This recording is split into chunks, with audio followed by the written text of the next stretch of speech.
Alors, le gros volume sous presse de Malik Ben Nabi regroupe deux de ses principaux ouvrages. C'est Les conditions de la Renaissance et Vocation de l'Islam, qu'il avait pensé à rééditer en un seul volume lui-même à la fin de sa vie. Donc, cette édition exauce le vœu de Malik Ben Nabi parce que les deux livres sont très proches l'un de l'autre.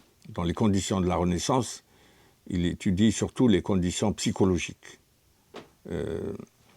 qui permettraient à la Renaissance islamique d'être concluante après les errements des décennies précédentes. Dans Vocation de l'Islam, c'est les aspects historiques et sociologiques ajoutés aux aspects psychologiques. Et Vocation de l'Islam a été appelé un programme de réforme de l'homme musulman moderne par les commentateurs unanimement élogieux. Bon, je ne connais aucun musulman francophone qui ait eu un dossier de presse aussi élogieux que Malik Ben Nabi quand il a publié Vocation en 1954, au Seuil. Et on l'a intitulé Réforme de l'homme musulman et Renaissance islamique, parce qu'il considérait qu'il n'y a pas de progrès ni politique ni social notable si ce n'est pas précédé par une métamorphose du musulman lui-même. Donc, et toute son œuvre peut être résumée comme étant un commentaire prolongé sur plusieurs décennies du fameux verset coranique de Surat Ar-Ra'd, qui a été l'emblème de tout le mouvement réformateur. Dieu ne change rien à l'état d'un peuple tant que celui-ci n'a pas transformé son âme. Et Malik Ben Nabi, le mot âme, qui est rendu par nafs ou par ruh, ou le mot aql, il a passé toute sa vie à approfondir la connaissance de l'âme humaine, d'où son appel à étudier toutes les sciences humaines modernes. Et c'est là où Malik Ben Nabi se démarque de beaucoup de penseurs religieux, y compris dans l'Église catholique, qui se méfient des sciences humaines. Et on a même un disciple de Malik Ben Nabi qui passe son temps à commenter Guénon au nom de la tradition et à déconseiller l'étude des sciences sociales. Or Malik Ben Nabi, non, il a dit pour les problèmes temporels de la société musulmane, il faut connaître tous les ressorts, tous les mécanismes du fonctionnement d'une société si on veut progresser. Et il veut montrer que, comme il l'a dit dans le phénomène coranique, la science ne démontre pas l'existence de Dieu et la science ne démontre pas non plus son inexistence. Mais on peut l'utiliser pour montrer l'authenticité de la révélation coranique. Donc il est très différent des gens frileux vis-à-vis des sciences modernes.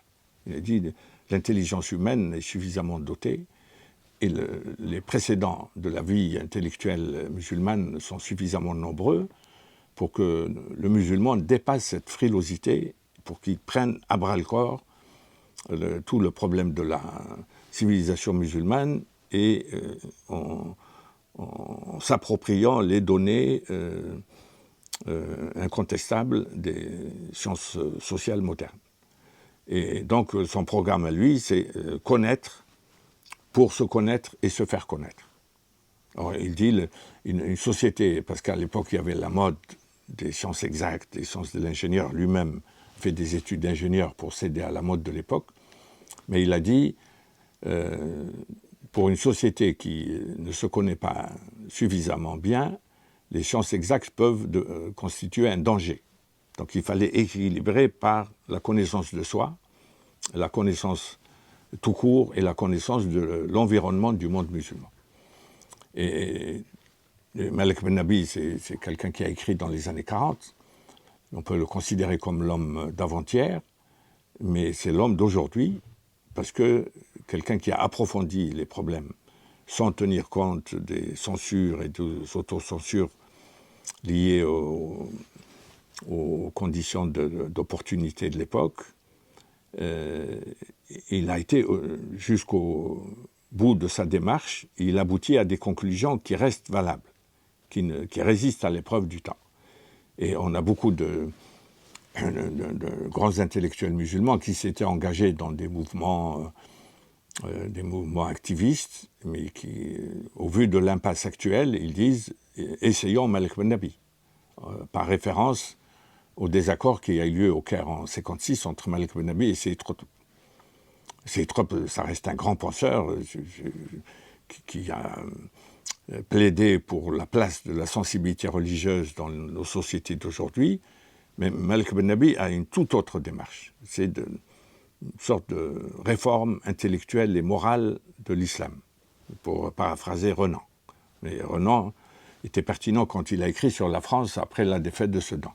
Pour une réforme intellectuelle et morale de la France, Ben Nabi, il plaidait pour la même chose, mais pour l'islam. Et c'est donc en cela que le message de Malik Ben Nabi reste d'une grande actualité et il peut